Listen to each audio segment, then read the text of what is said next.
Good afternoon, everyone. Thank you so much for joining our program today to welcome Louise Bannon to talk about her book, That Old. Lots of books. She started writing when she was 15 years old. So we'll learn a lot about Anne today. But before we do that, I want to remind you, if you could please mute yourself so that we can all hear the program perfectly. Also, there'll be a chat box where you can put your questions in chat. And in chat right now are several very good websites relating to where you can purchase the book, Anne's website. So you might want to take note of those. There is a live transcript that you can start yourself if you would like to have a live transcript. So let me tell you a little bit about Anne before we turn the program over to her. I really would say that she's a Renaissance woman. In addition to writing, she and her husband make wine and sews and makes soap. She loves to cook, and she can also dabble in cheese making when she has some time to do so. She is a writer. She loves to tell stories, and she has a wonderful website that you might take a look at, as well as she has a chat and a regular monthly newsletter called Robin Goodfellow that she's had for a while, and I encourage you to look at that. So today's book that she's talking about is That Old Cloak and Dagger Routine. And of course, as you can see by the picture behind Anne, I bet you can guess it has to do with Christmas and a Christmas sweater in it. So we are just delighted to be able to welcome Anne to join us today. So Anne, welcome. Thank you very much for presenting as part of our Authors and Their Journey series. Anne? Okay, I'm going to share a screen here. You're going to see a little bit of the background. Come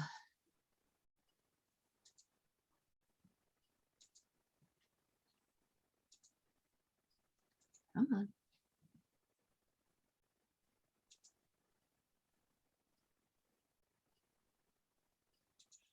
My name is Lisa Wycherley. I live with my boss. I'm not sleeping with him. He has enough women in and out of his bedroom. He doesn't need me. Oh, come on. Does it? Oh, Lord, that sounds so defensive. It's just that thanks to my boss, my life has radically changed, and I still don't know how to make sense of it all. Things got just plain scary last week, and not to mention that horrible fight. And I'm still more freaked out because I'm sharing a house with a man. Okay, maybe not that I'm living with a man, but that this man, a guy whose values are so totally opposed to my own when it comes to sex and relationships. Maybe I should just start at the beginning. Neither of us knew what we were getting into that night. Bracket. And let's be thankful we didn't. S-E-H. The old Cloak and Dagger routine, or that old Cloak and Dagger routine, was a novel I wrote back in the early 80s. When Christine, first reader, who introduced me today, wanted to ask me if I had a Christmas story, I'm like, well, no. But Christmas does play a large part in this particular book and in some of the books that follow. And it really plays a big part in the development of my character, Sid Hackburn. So when I got this request to do it, I decided to retweak it a little too and do a lot of the new stuff to it, but it's 90% of the story. That old Cloak and Dagger routine is essentially a romance with espionage intrusions. Was supposed to be a spy thriller, didn't work out that way. It became more about my characters, Sid Hackburn and Lisa Wycherley, and it also became about their families and a lot of other things. It started with a dream. One night I'm dreaming that there's this man on my porch, and I go to open the door, and he has a couple of suitcases and brings them right into the hall and pops them down. I say, no, you're not staying here. Take the suitcases out, put them out on the porch. He goes back out, gets the suitcases, and brings them back in. Now, we can get Jungian and all that other stuff about it. Well, the upshot of all this, though, is that it somehow morphed into the story about Sid Hackburn, who is ostensibly a wealthy freelance writer who has a habit of sleeping around. And this is 1982. And Lisa Wycherley, who's a former college teacher who signs on as Sid's secretary and has to live in for a variety of reasons. But what she doesn't realize is that Sid is actually an undercover espionage agent. And she has been recruited as his partner in the spy biz. The thing that makes it really interesting, she's religious and still a virgin. And I set this when I originally wrote it in 1982 and 83. I was trying to be a little timeless when I originally wrote it, but not so much. And the book is mostly about Lisa becoming a spy. But since we're talking about Christmas, and because the characters are so much about this, that's what I decided to focus on today. I loved the opposite attract situation. The idea that here's this guy who is very different in terms of sexual mores, but it was also kind of a challenge too, because Sid couldn't be sleepy. This is a romance ultimately, and Lisa isn't going to fall for some guy, sleazy jerk. And Lisa also was kind of a challenge because she's religious, and sometimes that can be really off-putting for a lot of people. So she couldn't be judgmental at all. The thing that was easy about that, though, is that Lisa is a very liberal religious person, and like I am, I hope, and very open-minded, and was willing to give Sid a chance. But Sid was a little more difficult. I mean, how do you create somebody who has no problems with free love?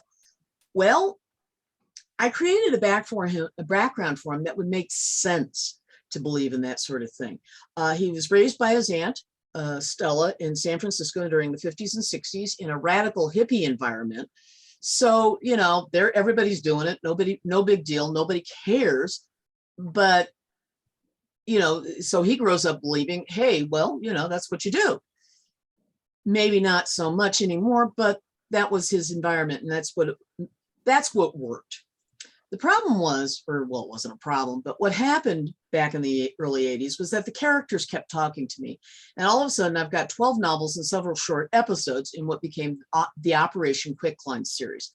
That old Cloak and Dagger routine is the first one in this series about this organization. So we're going to fast forward early aughts of this century. Decided to keep the setting in the early 80s because really, thanks to AIDS, Sid can't exist now, at least as he was originally conceived. And I also made the text Lisa's journals. I added a prologue at that time, which is in the book I eventually published first. Quicklime is dead. It's becoming declassified. And that's why these journals are able to come to life.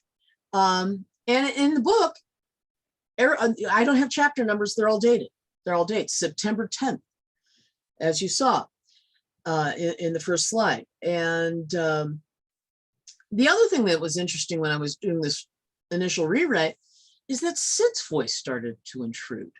It had always been written from Lisa's perspective. It's her journals, right?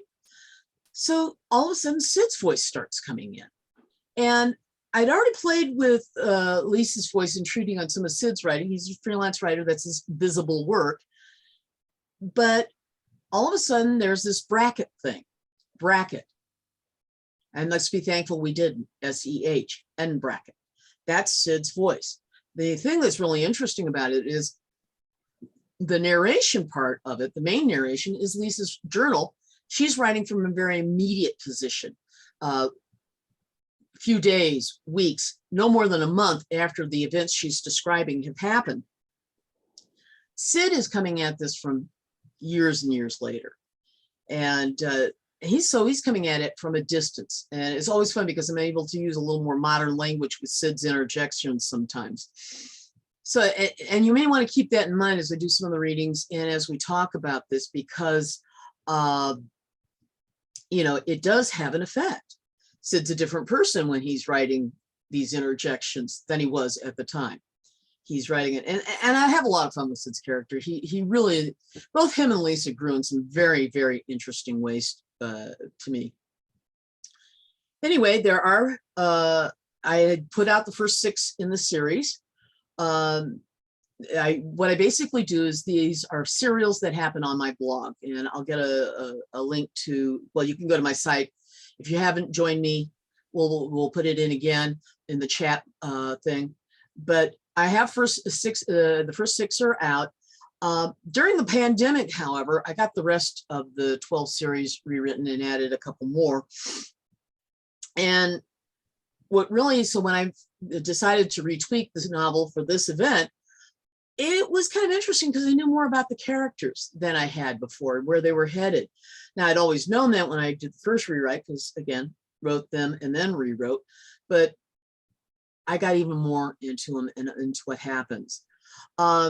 I'm not going to talk about the spy plot line in that old Cloak and Dagger routine, mostly because there's too many spoilers. That's no fun. And Christine did ask me to focus on Christmas because we're getting there. But it's also an important part of Sid's development. What Sid does not realize, you know, the tagline for the Cloak and Dagger routine is neither of them, they only thought they knew what they were getting into.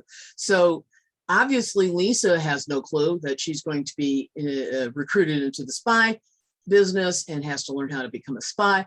But Sid does not realize Lisa is going to have this massive, profound effect on his life. And again, Lisa's developing in this one. She's becoming more open-minded. She's also learning to be more courageous in the face of violence. That's something she's not used to. The other fun thing about the whole Christmas thing, and this is Sid's first time celebrating. He's been estranged from his aunt for 13 years. They had a fight over him joining the army when he was drafted into Vietnam. He had a terrible time adjusting to it when he came back, and that's when he was sucked into intelligence work. He's a loner. He prefers it that way, partly because he has been an intelligence operative for a long time, for a couple of years. But now he's up against Lisa. And in this case, also Lisa's sister, May, and Lisa's mother, who Lisa refers to Mama. Her name is, Lisa's mother's name is Althea, but I'll remind you that later. In fact, in a much later book, Lisa, May, and Mama are described as the anti-Scrooges. They make Who's look like Grinches. Lisa not only wears Christmas sweaters, she makes them. So Christmas is a big deal in this family. And what Sid does not realize is he's becoming a member of it. He eventually gets adopted. So we're going to start with some readings. In fact, I'm actually going to start with an episode, part of the book that actually happens in mid-October. It's the first step in Sid being sucked into this family. He's a loner. He plays piano, and anyway, he's a pianist. By the way, I need you to understand, May has 5 kids: Darby, Janie, Ellen, and the twins, Marty and Mitch. And so they get references to this, mostly Darby and Janie in these things. The fun thing about Janie, who is 6 at this point in time, is that she has this odd habit of interrogating anybody who comes to the door. Janie is one of those really mystical kids who's really astute as to where people's hearts are. And she's 6, so she's not terribly sophisticated about it. People are good or bad. Now, May and Lisa don't think she's going to think Sid is good. Sid fools around all the time. But they're really going to be interested to see what happens when Janie meets Sid. Well, here's what happens. Lisa is babysitting because May is in the hospital, and Lisa's on the phone talking to her sister, and the doorbell rings, and it's Mr. Hackburn. Lisa hangs up the phone, starts running to the hall. I was too late. Near the big opening into the front hall, I could hear Janie's voice. "We don't have a Miss Wycherley here," she was saying. I couldn't see the door and assumed Mr. Hackburn couldn't see me. There was no point in trying to interrupt Janie. She hung on to her victims like a pit bull. Isn't this the O'Malley residence? I thanked God that Mr. Hackburn had the sense not to talk down to her. Yes. I was told she was staying here. Is this your house? Janie giggled. It's my mommy and daddy's, only my daddy says it's the bank's. I don't doubt it. Is your aunt staying here? My aunt? Yes. The funny thing was, he didn't sound angry or annoyed, just bemused. She's here. May I talk to her? But you wanted Miss Wycherley. He chuckled. I believe that's your aunt. I don't have an Aunt Wycherley, but you do have an Aunt Lisa. Yeah, Janie sounded a little puzzled. Well, Wycherley is her last name, like your last name is O'Malley. Then why do you call her Miss Wycherley? He paused. I suppose for the same reason you call your teacher Miss or Mrs. whatever her last name is. I call my teacher Sister Francine. Oh, but Darby calls his teacher by her last name. She's not a nun, you know. Oh, I see. I was about to rescue Mr. Hackburn when Janie did the last thing that I ever thought she'd do. You're a good person, she said blithely. You can come in. Thank you. I heard the door shut. Would you please get your Aunt Lisa? Aunt Lisa! Janie bellowed as loudly as she could, which was pretty loud. I'm right here, I said, stepping around the corner. Good afternoon, Mr. Hackburn. Please come in.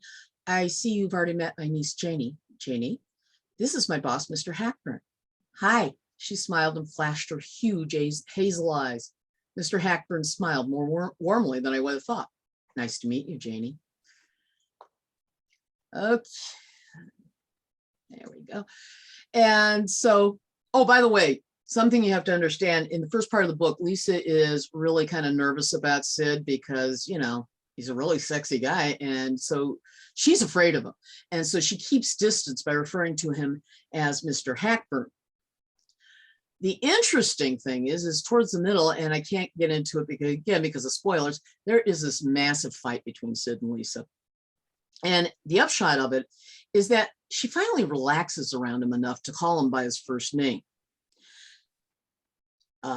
She knows Sid's an atheist at this point, and Sid is about to find out how big a deal Christmas is for Lisa. One other thing you need to know, Lisa sews her own clothes. We may have that in common. And Sid also gave her permission to decorate the house. So there are garlands all over the place. There are little elves in the library and everything like that. So, yeah. All right. So the Christmas season starts. Sid was startled Wednesday night when he found me watching Christmas movies in the rumpus room and knitting furiously. You knit too? He asked. Yep. He frowned at the bright red and green bits of fabric hanging off of my circular needle. What on earth are you making? He asked, sinking into a bright orange beanbag chair next to me. Sweaters for the twins, I said, and pointed out which pieces were for the sleeves, backs, and fronts.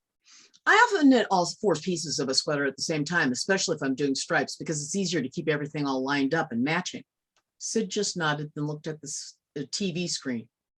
What are you watching? Rudolph the Red-Nosed Reindeer, I replied, putting the tape on pause with the remote. I taped it earlier this week. I looked over at him. Haven't you seen it? Sid looked at the screen and frowned. I don't think so. I seem to remember seeing a couple things or other with my buddies when I was in high school. He paused. I did tell you that I have never celebrated Christmas before, right? Yeah, but didn't you go for Christmas dinner or anything? Send cards? You've been getting them. He chuckled. Yeah, but no, I don't send cards. Haven't gone for Christmas dinner. Didn't even know those elves in the library existed, let alone put any out. So this is your first Christmas? I grinned. Yeah, I guess so. This will be fun. We'll see. He got up and wandered elsewhere in the house. Now, I want to point out other thing too, that not only is this Sid's first Christmas, he has, prior to this, he got adopted by May's family as an official family friend. I mean, they sent him a certificate and everything. So this family is like really starting to latch on to this guy. He has no clue. So that's kind of fun. Also, Lisa is decorating some more, and naturally, it's going to include a Christmas tree. Quick line, one point I do have to mention, and it's not a spoiler, they're a courier group mostly. So they basically pass around information, hence the name. And so there was a reference in this next section to a drop. That's Lisa passing some information on to somebody else. And so, oh, and one other thing that is also pertinent here. At one point, Lisa snarks at Sid one time early on. Oh, I'm surprised you haven't gotten somebody pregnant and you spend so much time starting children. And Sid says, no, I had that fixed a long time ago. What? A vasectomy, Miss Wycherley. So he's been fixed for a lot of years, and which does make a difference. Anyway, it's Friday, 2 Fridays before Christmas. Sid, I ran into the house bellowing that Friday. Hurry up, come here, Sid. He came out of the library with a worried frown on his face. What's going on? He asked. I got it. Hurry up and see. I grabbed his hand and started toward the front of the house. What are you talking about? What you loaned me the car for, the Christmas tree. I got it. It's out front. Come on. It's a real beauty too. I can't believe I did it again. Did you make that drop? He followed me out through the tiny Japanese garden in front of the house. Of course I did. It went smooth as silk. I told you it would work. I was a little late. The guy was already at the lost and found counter asking for it. I just handed it over. No sweat. Good. I stopped at the edge of the driveway. There it is. What do you think? Sid winced. I think there's a tree tied to my car. I just had it waxed too. Quit fussing. I put a blanket down first. Help me get it inside. It's absolutely perfect. Another year and I did it again. I had to run inside and get some scissors to cut the twine. After we got the tree off the car, I ran ahead to open the double front door all the way. Bring it in bottom first, I called. I'll bring it in whichever way I can get it. With much grunting and groaning, he got it into the hallway. Where do you want it? He asked, sighing. I told you, in the living room, right in front of the bay window. It's going to be so gorgeous. I can't believe I did it again. If I remember correctly, there is a very nice Queen Anne bench in front of that window. Not anymore. Don't panic. I just did a little rearranging this morning. Miss Wycherley, Sid heaved the tree along to the living room. You have already dug deep inside me and turned me around. Must you also rearrange my house? Sure, but relax. It's only temporary, just through the holidays. We stood the tree up on its pine crossbars. The top branches scraped snow off the acoustical ceiling. Sid looked up at it and sighed. Lisa, that tree is at least 5 inches too tall for this room. And it's not even in the stand. I looked it up and down. Yep, I did it again. We finally got it up and decorated after first going out to buy a stand, a saw. I couldn't believe he didn't have one. Lights and the decorations. I guess Sid got caught up in the excitement in spite of himself because I knew he'd planned on going out that night. But he stayed home to help me with the tree. Concheta, our housekeeper, left some lovely eggnog for us, and Sid spiked it with something other. Bracket, one of my lesser bourbons, SEH, and bracket. The tree was so beautiful. I started stacking up the boxes so that I could put them in the hall closet. Sid watched me for a moment, then chuckled softly. What are you laughing at? I asked. You won't spend $20 on a blouse you need, and yet you spent a bundle today. And for what? A tree. I walked over to the tree, smiling softly at the twinkling lights. Oh, Tannenbaum, I sang softly. Wie treu sind deine Blätter. I don't speak German. The message of the evergreen, Sid. Its leaves are always green. They don't change with the weather. The evergreen is unchanging, just like God's love. Oops, sorry. That's my husband. I looked at him and blushed. Sorry, I didn't mean to preach. He just shrugged. I seem to remember somewhere that the Christmas tree was originally a pagan symbol of fertility.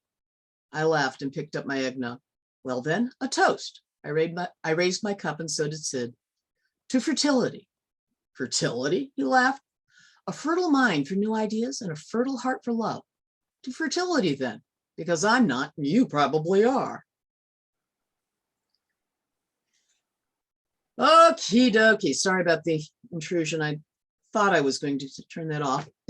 We may be getting a chorus of howls in about 15-20 minutes. My husband is coming home and the dog gets very, very excited about that.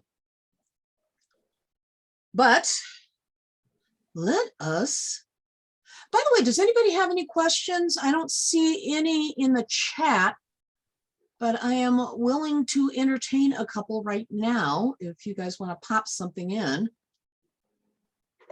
Anybody? Okay.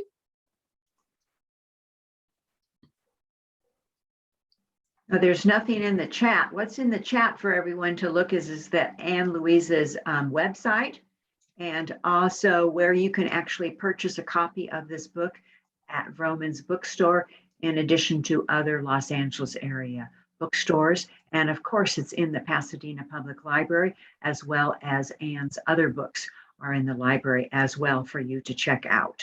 You can put a hold on it and pick it up at your favorite branch. Okay.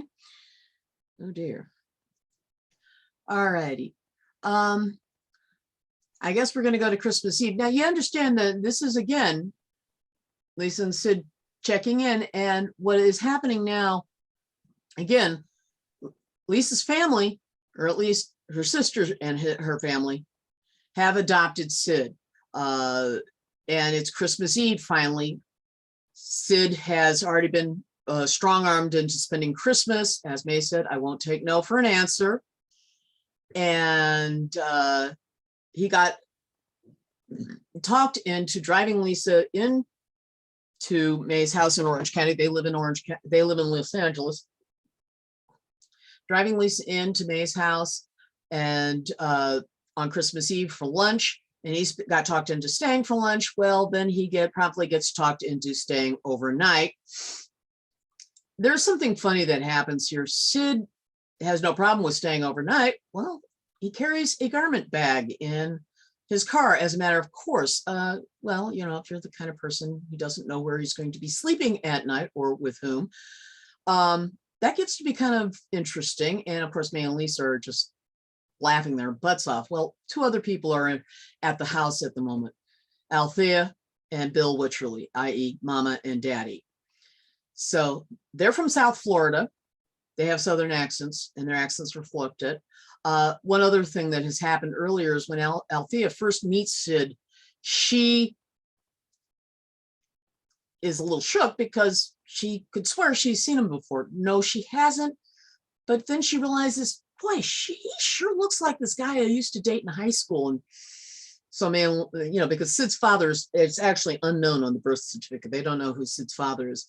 And May and Lisa are laughing their asses off, backsides off, excuse me, because they think, hey, what's going on? You know, we may have found Sid's father. Well, they have and they haven't. This is a coincidence that, by the way, will be resolved like 7 or 8 books later. Okay, so I'm gonna warn you now. Darby, of course, is the oldest son. Janie strong-armed Sid into staying. Oh, and she's the one who also started the whole, the kids refer to him as Uncle Sid, and she's the one who started that. But later they go through lunch. Bill doesn't particularly like Sid, but that's okay. Sid is going to be sleeping in Darby's room. And there's an awkward moment. That happened when Mama decided that Sid should get one of his presents early. She'd pulled him into the dining room after checking to be sure that the kids weren't anywhere around. I know you've got your night things with you, but I thought this might be a little more in the spirit of the day, she said softly, handing him the gaily wrapped floppy package. Thanks, Althea. He glanced at me, then pulled the paper off. I put my hand over my mouth. In a way, I was really glad Mama had decided to give it to him before the next morning. And Mama had chosen a more subtle pattern for Sid's Christmas pajamas, namely a red and green plaid bracket, which was comparatively subtle. I can't unsee some of the others she's gotten me, and she only got worse when the internet happened. SEH and bracket. That's quite an unusual gift, he said, looking at the freshly washed flannel top and bottom. Everybody in the family has Christmas pajamas. Mama laughed and patted his arm. I got them all out of the dryer just now, but thought I'd wrap yours to make them special. They said they'd adopted you, and I didn't want to assume you had them. That's very kind of you, Althea. Sid swallowed and balled up the paper as Mama went back into the living room. Are you okay? I asked. I'm not expected to put these on, am I? Might be more appropriate in front of Darby, I said, given that you don't usually wear anything. I was going to sack out an undershirt and shorts. He sighed. We'll see. Oh dear, I am going to put thought I'd put this on. New phone, I don't always know where the silencer is. So, all right. So as you can see, Sid's kind of getting sucked in. He even gets Christmas pajamas, which is how crazy this family is. The next section was kind of fun too. It's again Christmas, the night before Christmas. Now at this time, the family goes to mass on the next day. They are Catholic, so they got to get ready for Santa Claus because there's little kids in the house. There's another character who is referenced in this scene that you don't get to see too much of in this particular era, but you do see him periodically, and that's May's husband, Neil. Neil has been around forever. The other thing is Daddy, aka Bill. Bill, of course, taught Lisa that all human beings deserve respect, etc., unless that human being happened to be dating May or Lisa. He is insanely jealous of the men in his daughter's lives. By the way, May and Lisa are Bill's only two kids. Lisa was raised on her parents' resort in South Lake Tahoe, so that's where this comes from. And one other thing that's really important here: Lisa cannot tell her family about the spy business, and that's a real big problem for her because she's close to her family. But all of a sudden now there's this barrier that there's something in her life that she cannot share with them, and that will get to be more of a bone of contention later. But right now it's the evening. The kids have mostly gone to bed. Darby, who is 9 years old at this time, is appointed lookout because he doesn't believe in Santa Claus anymore. He's 9. However, everyone else does. So Darby's going to look out, make sure the little ones are asleep before Santa has to go into action. While we waited for Darby's clearance, Mama unwittingly asked an awkward question that nearly started a scene. How'd you and Sid meet? Did he run an ad in the paper or something? May, Neil, Sid, and I looked at each other nervously. We knew we were on thin ice. I looked at Sid. Shall I? I asked, hoping he'd see that I was trying to give him a chance to save face. Of the two of us, he had the most to lose. I picked her up in a bar, Sid said, grinning mischievously. You, Lisa? Mama couldn't believe her ears. I saw a strategy. Oh, he's just trying to shock you, I said with feigned disgust. I was out on a blind date. The guy turned out to be a jerk, so I ditched him. May and Neil weren't home when I called. Sid popped up, eventually sent the jerk on his way, bought me dinner, and that's all. 2 days later, he called up and offered me a job. You never went out with men you didn't know before, Lisa. Daddy spoke deliberately. Well, Daddy, I was hungry. Heck, it had been a year since I'd worked and things were tight. You could have had a job. Daddy glared at Sid for some reason. Now, Bill, Mama interrupted sternly, I thought you weren't going to bring that up. It's all right, Mama, I said gloomily. I hadn't wanted to hurt Daddy's feelings when I decided not to go to Tahoe, but I got the feeling he'd still been hurt. I'm sorry, Daddy. I like Tahoe and I loved working for you, but I guess I figured I'd be stuck in Tahoe for good if I went then, and I wouldn't be able to get my PhD. Besides, you would have had to fire someone to put me in, and all those people have kids to support, and I don't. Well, grumbled Daddy, I always said it was your life. I really like what I'm doing now, Daddy. It's different. Sid smiled at me. He alone knew just how different it was. Hey, hissed Darby from the top of the stairs. It's all clear. All right, Darby. Good night, said May. Good night, Mom. We waited 5 seconds in silence. After that, quiet chaos reigned. Poor Sid sat and watched, bewildered, as we all sprang to our appointed tasks. Daddy and I worked on putting toys together, while Neil and Mama concentrated on stuffing stockings. Mama finally took Sid under her wing and had him helping her. May tried assembling a dollhouse. Daddy and I are the only ones who are any good at putting things together. Well, we were the only ones. At one point, May groaned in utter frustration. Sid automatically reached over and set her straight. I put him on assembly detail. Thanks to Sid's help, we were done in record time. Even so, it was well after midnight when we finished. Thoroughly exhausted but happy, I went to bed. All righty. Now, you know Sid is an atheist, right? So guess what happens? The next morning, it's time to get ready to go to church. And Sid is up early. He's already gone running with Darby. Lisa and Daddy are having a little chat before Sid comes back. And yes, Daddy's worried about him. I know, Daddy. I reached out and patted his hand. You gonna come early to church with us and save seats? Wouldn't miss it for nothing. Janie came running in with a box. Merry Christmas, Grandpa. I got ice skates. He took under his lap. Well, now let's see. Sid chose that moment to walk in fully dressed in the suit he'd been wearing the day before. Uncle Sid, you're ready for church, proclaimed Janie. Well, he started to protest, but then he saw all three pairs of our big eyes staring at him expectantly. I thought I might take it in. Yeah, we've got a guy here who has never celebrated anything. And there he is, up against going to church. And he does go. And there's some spy stuff that actually happens at that, but I can't, because we got spoilers. We don't want spoilers, do we? So finally, presents are unwrapped. Now, one thing you have to understand before we get to this part, earlier in the novel, Sid and Lisa are going to a jewelry store to buy a ring for the part of their cover they're about to assume.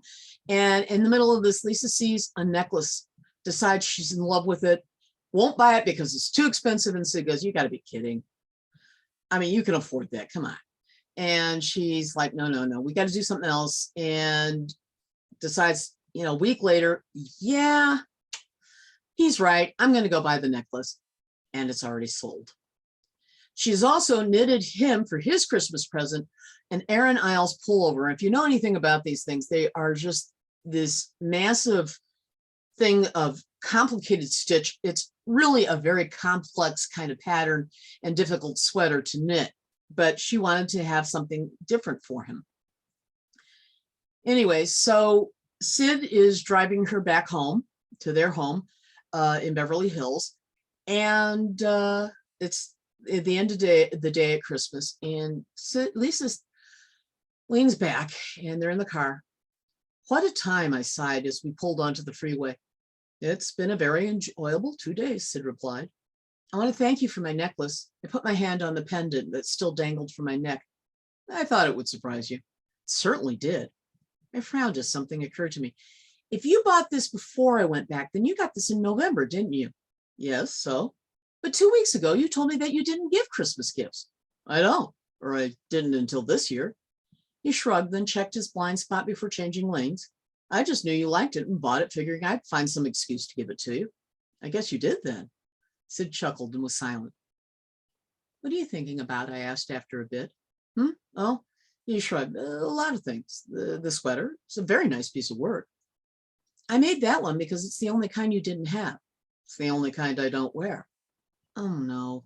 My heart sank to the floor. However, he started to pat my knee, thought better of it, and put his hand back on the steering wheel. I am going to make a point of wearing this one. You don't have to if you don't want to. That's just it. I want to very much. There's something about the work that makes it a very valuable thing. It's one heck of a pattern. It's funny, but it's as close as I've gotten to knitting a perfect sweater. I didn't see any mistakes. I see them, but I know they're there. Bracket. I didn't realize this until years later, but what made that first Christmas so incredible wasn't just that it was the first time I'd celebrated the holiday. It was the first time I was part of an extended family. It had always been just Stella and me.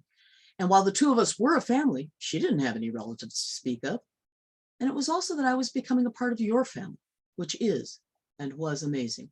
SEH and bracket. Okay, and that is where we're going to leave Cloak and Dagger routine. As you can see, Sid grows as a character. He's starting to loosen up a little bit. The bit about him about to put his hand on Lisa's knee Lisa's still a little nervous about him touching him and him touching her. And that does eventually get resolved. The other fun thing is Lisa does not like French kissing, which also eventually gets resolved in a very interesting way. We have 6 books out in this particular series that they've already been on the blog. I may be blogging them out again at some point. And when I do this on the blog, what I'm talking about is a serial. It's kind of like Kindle Vella or Wattpad or something like that. I just put a new episode up each week, and you can follow it. So far, after that old Cloak and Dagger routine, we have Stock Leak, which is the second book in the series. Sid and Lisa are sent on a trip cross country to find out who has been leaking on the courier lines. And at the same time, they're also finding out more about each other, learning to understand each other and where they come from. So there's a lot of fun stuff about their respective backgrounds in that one. The third one is Deceptive Appearances. Oh, thank you, Carol. I just saw her comment in the chat.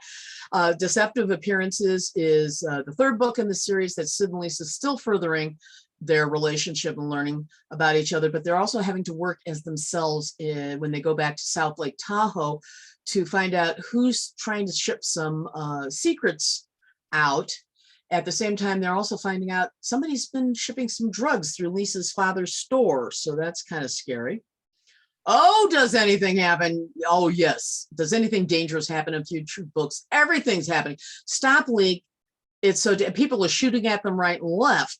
And the other fun thing is even more dangerous. They may have to give up their identities and pose as a married couple for the rest of their lives. You can't get more dangerous than that. Thank you very much. And Deceptive Appearance again. Lisa almost ends up splattered all over the place. But that's at the end, and I won't tell you how and how that's resolved. But Deceptive Appearance. Now, we all mentioned Sid's got a vasectomy years ago. Well, in Fugue in a Minor Key, he's also becoming more of Lisa's family.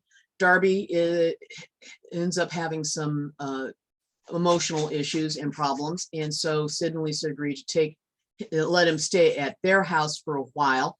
I think we're about to get the wail of doom from the dog. Sounds like Daddy's home. Anyway, so, but in Fugue in a Minor Key, oh dear, need a second now. In Fugue in a Minor Key, Sid takes Darby in while Sid and Lisa are trying to set up a sting on a defense plant ring selling out secrets. And at the same time, one of Sid's old girlfriends shows up with a kid who just happens to look a lot like Sid. I guess he was fixed, but not soon enough in this case. And so that's Nick, and he becomes a big part of the family situation. Sad Lisa is the 5th book in the series. It's actually a continuation of the defense plant ring. There is an agent who has been selling out, and they're trying to track him down. And at the same time, Lisa gets herself engaged to another guy. And that does not work out very well on many levels, and ends up with Sid and Lisa having to really come to terms with what their relationship really is. And in These Hallowed Halls, their relationship is at an impasse, but they are split up to go undercover at a university in Wisconsin, Lisa as an English teacher and Sid as an older student. And that's a lot of fun too. And that's the most recent of the books. It's and these are all available on my website or in paperback from Vroman's and other places. And you can do a search on my name, Anne Louise Bannon. Just don't forget the E at the end of Anne, because, well, you know, won't come up. The other thing is book 7 is on its way, guys. I will start that as a blog serial in January, on January 7th.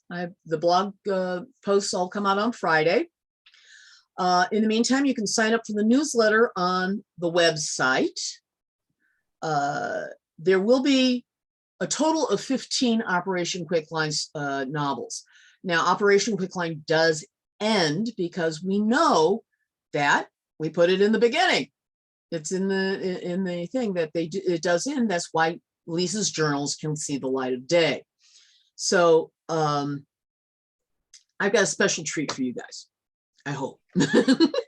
Anyway, what you're going to do is, what I'm going to do now is there's the final Quicklime book is a book called Necessary Chances. It's one of the ones I wrote during the pandemic.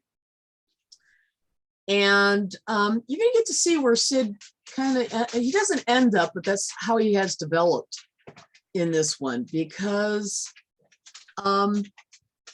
it's now December 25th, 1989. May has had another little girl. There's a new little niece. There are then somes in the whole fam family, or as in the whole fam family, and then some as in the friends that are not necessarily around for the actual holiday itself. People there are close to. And so there's a lot of people in Sid's life that weren't there before. However, this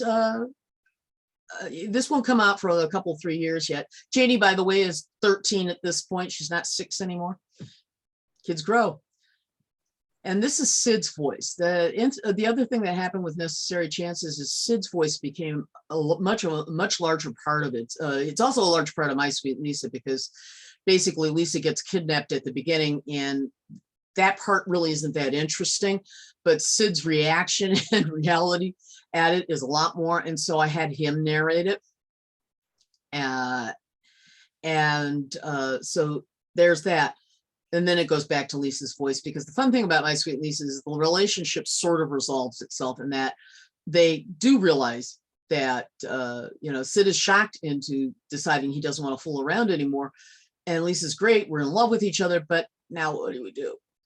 In Necessary Chances, things have been resolved in a very, very different way. Oh, by the way, I don't think it's a spoiler that Sid and Lisa get together. Do you guys? Does anybody think it's a spoiler? I wouldn't. I hope not. Anyway, all right. December 25th, 1989, Sid's voice. There is something magic in the pre-dawn of Christmas morning.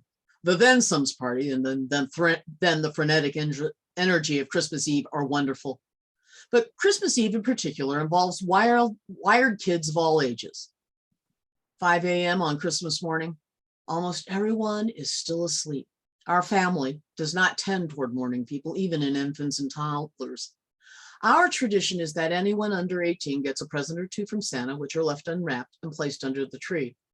Everyone gets a stocking, and it can be a bit of a trick putting in the stocking stuffers when the recipient is right there stuffing another stocking or two. The Christmas of '89, I went right to bed after midnight mass. Lisa, May, and Neil took care of stuffing stockings, getting the Santa presents out, and the tricycle for Lissy assembled. Lisa and I had gotten our lovemaking in early during nap time, so she didn't have to wake me up when she finally got into bed that night. No matter how little sleep I've gotten the night before, I'm almost always awake at 5. If I'm really tired, I can roll over and go back to sleep until 8, which is not Lisa's idea of sleeping in at all. 5 a.m. that day came too quickly, but there I was, wide awake, Lisa next to me, her cute little whistling snore going. I rolled over, kissed her forehead, then got up. She was out cold and never noticed. I put on sweatpants and a long-sleeve t-shirt that Lisa had bought me the year before. The shirt had one of those international symbols for no, namely the big red circle with the diagonal line through it, overlaying a big green L, as in no L. It was as close to the whole Christmas kitsch as I was willing to get. I checked to make sure the intercom was on so that Lisa would hear either Lissy's or the twins' shrieks of joy that Santa had come, then went downstairs to start breakfast. The kids are allowed to play with their Santa presents when they wake up, but we all wait until breakfast is ready to unwrap everything, which means being late for breakfast is not popular. I turned on the oven to get it preheated, then went out into the hall. The house was dark and silent. The younger kids were still fast asleep in the rumpus room. I breathed in the quiet with a faint hint of evergreen in the air. Back in the kitchen, I got the bread pudding I'd assembled the morning before and slid it into the oven. I needed a cup of coffee, but with no one due to wake for at least another hour or so, I got the kettle going and ground beans for the filter cone. Uncle Sid? I turned and smiled. JD wore a flannel nightgown with red stripes and tiny Christmas icons in between the stripes. Hey, JD. She was the only other member of the family who liked the early morning hours. Merry Christmas. She ran up and gave me a warm hug, and I hugged her back. Merry Christmas, kiddo. You want some coffee? She made a face. No, thank you. What can I get you? Is there any tea, please? Yes, there is. I got the box of Assam down, glad that there was plenty of water in the kettle. Can I help you make breakfast? You most certainly may. I chuckled. Janie and I had found many special times together, but as the years passed, early Christmas morning before anyone else woke up got to be our favorite. What have we got on the menu? She asked. Well, I've got the bread pudding in the oven now, but it's going to take a good hour to finish. We can still put out some oatmeal, and you know your grandfather isn't going to be happy unless there's some bacon. Janie laughed. Or scrambled eggs. And Aunt Lisa wants bacon. The whole fam damnly wants bacon. Janie and I went to work. And that's Necessary Chances. Yes, there is some exciting stuff. Anybody got any other questions since we've got a couple minutes? So Anne, how do you think of your ideas? This is a series and you've got, one being ready to be published and one that you're working on. How do you keep a series going, and how do you keep your ideas going? Well, and I've got a thing in there also. There's a couple of things. Well,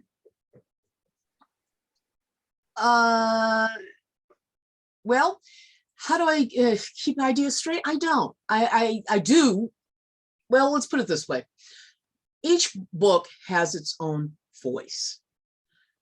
I do tend to write, I have a series set in the 1920s that is third person, but it's very third person between the two main characters. And they each have distinct voices, but it's not from their perspective, but that's a rare exception. A lot of my stuff is actually from the first person. So Maddie Wilcox, who is the narrator and primary character of the Death of series, or the old Los Angeles series, which is what I call it.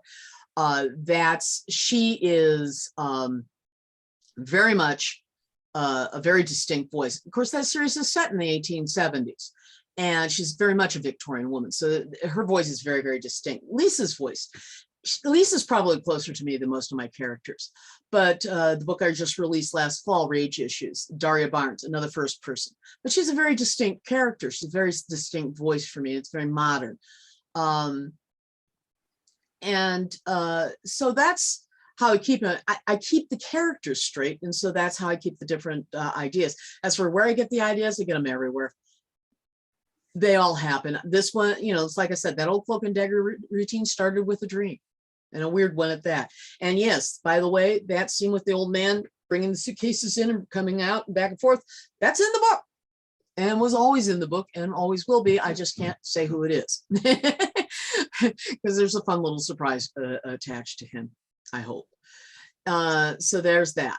And do you outline Oh, your yeah. books so that you know what's going to happen for Oh each yeah. chapter? It's kind of weird how I outline. I started, and actually I started it with this particular series, was I started using calendars to keep track of the events.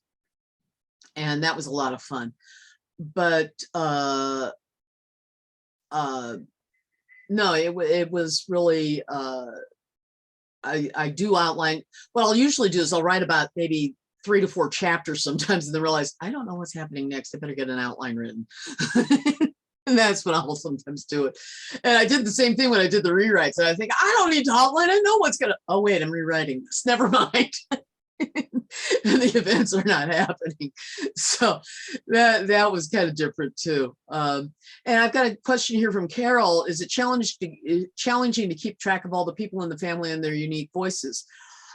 Sometimes it can be, but because the kids are so little initially, and they're not in every book, they're also pretty distinctive. Darby becomes a very distinct character, and later Nick is going to be, Sid's son, is going to have they have very distinct voices to me.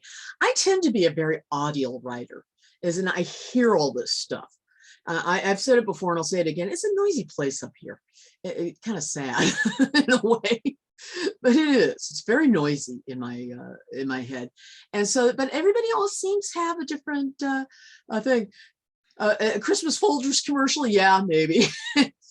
The smell of coffee in the air, and you know, I play with that when Lisa takes in Necessary Chances. When Lisa takes up the narration again, I play with that. You know, she's smelling the bread pudding, the tree, and the coffee brewing and all that. How much are my characters based on my own family? Not very much in this particular family. Some of the other families that I write about, yeah, family does tend to be a big theme that I play with. I'm even though you don't see a lot of Maddie's family in the old Los Angeles series, which is my, but you know, Daria Barnes has a strong relationship with her mom. Maddie's mother's deceased, but she refers to her sisters and family back east quite frequently. Let's see, some of the characters in a book I'm working on now bear a lot more, maybe not as happy, a resemblance to my family. But yeah, family is very, very important. And, you know, Freddie and Kathy's in the 1920s series, they're very much present. So they're different families. They come from different backgrounds. And in some ways, Lisa's family is the family I wish I had. In other ways, May can be just as obnoxious as, you know, my sister. The thing that is different, Lisa's the younger of the two. I'm the oldest in my family. So I don't know why I went with that, but Lisa herself and some of her experiences do reflect a lot of mine. And so, except for being a spy, I didn't do that at all. That's a lot of fun. Anybody else got any questions? So We there's have a new one. one new one. Yes, if I were making a movie, you know, the honest thing, I don't know who I would cast right now because quite frankly, I would need somebody with extremely blue eyes to play Sid, because that is one of the, and we could probably make up the cleft chin. We can dye the hair and make it wavy, but the eyes are going to be pretty hard. And that is one of Sid's characteristics, is he has very bright blue eyes, dark wavy hair, and a cleft chin. And he's a good looking guy. Good looking guy is easy in Hollywood, but I don't know who I would cast because I really don't know who's out there right now. I used to be a TV critic at one time in my life. And when that went to Hades in 2014, which I stopped watching TV, stopped watching movies. I'm really so out of it. I used to have my pulse on popular culture, not anymore. So anybody else got any questions? Well, if there are no other questions, I want to remind everyone to tune in next Wednesday, December the 15th at 5 o'clock, when Anne is part of the panel for History Talks, Holiday Traditions. History Talks is the Southern California chapter of the Historical Novel Society, and they're going to be talking about Christmas fun of the days of yore. So that's next Wednesday, December the 15th at 5 o'clock. And you can join Anne again and three other authors as well. Three other wonderful authors, may I point out. Janet, they're all very, very knowledgeable. I will be a mere panelist, so you'll have to, you know, I won't be able to talk that much, so you'll, which may be a good thing, I don't know. And but we've got Linda McLaughlin, excuse me, is our moderator. She's a brilliant woman. Colleen Fliedner will be talking a little bit. She will hopefully have a little discussion about the Christmas truce in 1914 in World War I. Janet Wertman is a Tudor expert in addition to a historical novelist. So it is going to be a lot of fun. I obviously do 19th century, and I've got some fun pictures to share. Well, one fun picture to share. So there's that. Oh, I would like to invite everybody to my website. I just put the link in the chat. You can sign up for my newsletter there. There's all sorts of places. I do not put annoying pop-ups on, so just look for the sign that says this could be an annoying pop-up, and you'll be able to sign up there. Also, all of my books are on there under the fiction page. Eventually, we're just finishing up. This week is the very last chapter of But World Enough in Time, which is a time travel, the first of my time travel trilogy. But you can start reading it from the beginning if you want to go to the blog archives. And again, we will be starting. I'm going to take some time off for the holiday. And if you want to join me on January 7th, we'll be doing My Sweet Lisa. And if you want to read the first 5 books, I have it available as an ebook on Smashwords and at Amazon in the Operation Quickline box set. So all sorts of ways you can read if you want to. Thank you so much, Anne. You can see what a prolific writer Anne is.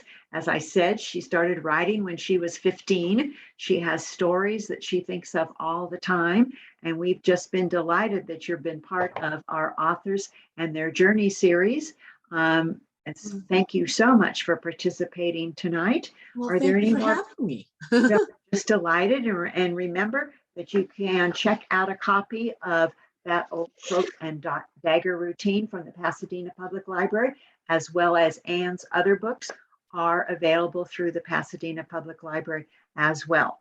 So are there any other questions before we thank Anne again very much for participating in our authors and their journey series at the library? Yeah, No? Okay, so thank you so much, Anne. well, Everyone, thank you. have a happy holidays, and we hope to welcome you Thank you, again Tammy. next Wednesday. Okay, see you Bye. guys later. Have a good one. Thank you so much. Bye-bye. Bye. Okay.